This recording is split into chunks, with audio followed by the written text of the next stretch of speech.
All right, Washington at Dallas. I don't love this line. Here's where I read into the lines too much. It's 3. I kind of think this should be 4, 4.5. I think this Washington team is junk.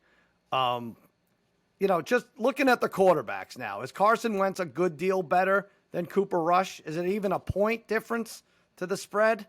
I don't think so. I'm looking at one thing here. The Giants saw 24 pressures from the boys' defense. Wentz took 9 sacks against the Eagles. He's taken 15 this year. This is an ugly, ugly under game that my team pulls out 19-12. Martin, where you going? So, all right, so then if it's a solid 3, I'm still taking the football team. I mean, look, I bet against the Cowboys they were what was it 3 against the Giants? Like Carson Wentz is better than Daniel Jones. Getting sacked 9 times is on you, not your offensive line. And I'm not sold on the Dallas defense either. I'm sold on Micah Parsons. I'm sold on Micah Parsons. They're in these games. All right. Did you not see Tank Lawrence on Monday night? 24. Yeah, he wrecked all night long.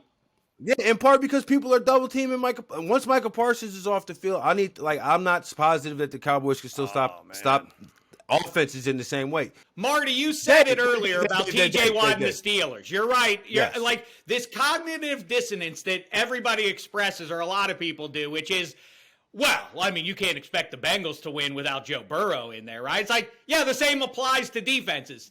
Micah Parsons is perhaps the best defender in football right now. So if you take him off, yeah, the defense won't be as good.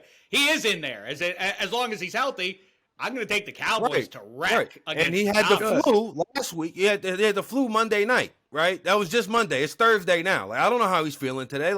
He was on the sideline for several third downs against the Giants. That matters to me. Go ahead, though. Well, Mark, they handled Burrow and Brady, and I don't know. Daniel Jones is just the icing on the cake, really. But 24 pressures, I don't know how much more you need to see out of this. You're going big Cowboys route, huh, Shaq?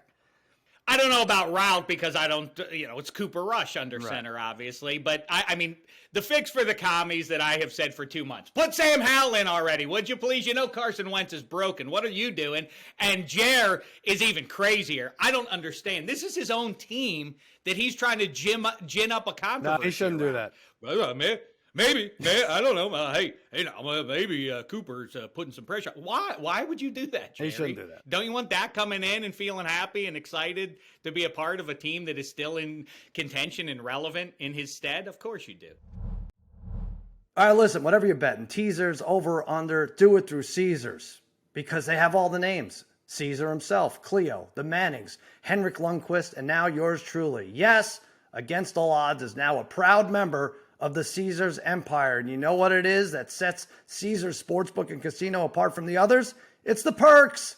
It's the only sports betting app with Caesars rewards. So every time you place a bet, win or lose, you get reward credits, which you could use towards game tickets, bonuses, experience, free stays at iconic Caesars destinations, and more. And your very first bet, check this out, Harry. It's on Caesars. Up to $1,250. If you win, congrats. If you don't, you'll get it all back as a free bet. That first bet also gives you 1,000 tier credits and 1,000 reward credits, putting you closer to the types of perks only Caesars can offer. So download the app, use promo code CZRFULL, and go full Caesars this season.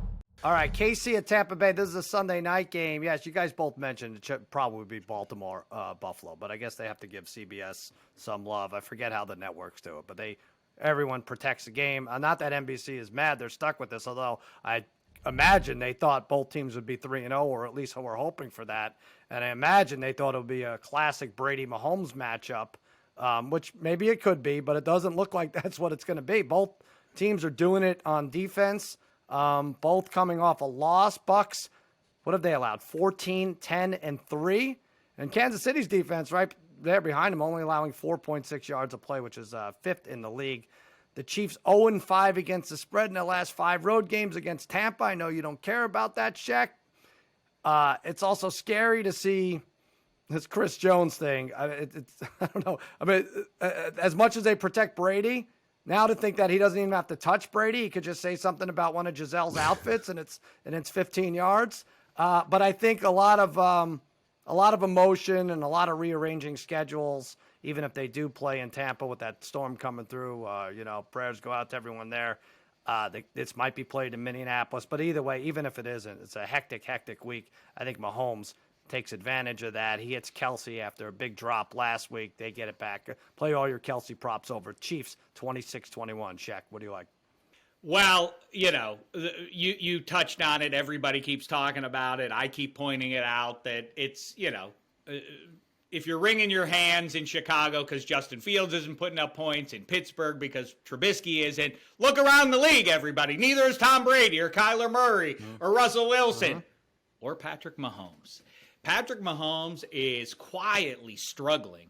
The offense is quietly struggling. The defense is offsetting it a bit. That's not going to be the luxurious position they're in because the Bucs defense is perhaps the best in all of football. They're going to get Mahomes a little bit more than the KC defense is going to get Brady. Give me the Bucs as a home dog. All right. Jen and Eddie went over. If that counts as a dog. They're still. It sounds like they're going to be in the Tampa-St. Pete area for this one. It seems like it's a pick 'em now, but yes, certainly you would think Tampa Bay would be favored under preseason conditions for sure. Did it move because of the Minnesota thing? It moved in Tampa's favor, so I don't know. It's a little weird what's going on here with this. I don't know. It's probably a stay away, but you can't. You can't, Martin. It's Sunday night. You're going to have money on it, right? Yeah, I'm going with Mahomes. Especially after the way they lost last week and the way that he got into it with the Bieniemy walking off the field. There's obviously, I don't think that there's any big type of carryover from that, but it's obvious that Mahomes wants to put his foot to the pedal, or pedal to the floor rather, and try to score as many points as possible. And I think especially after the special teams gaps that they had last week, they're going to be more aggressive. They're going to be going for it. The Buccaneers do probably have the best defense in football, top to bottom, but I think Kansas City's offensive aggressiveness won't be able to get matched by what Tom Brady's running out there right now, because that is, as good as their defense is, their offense is pretty terrible.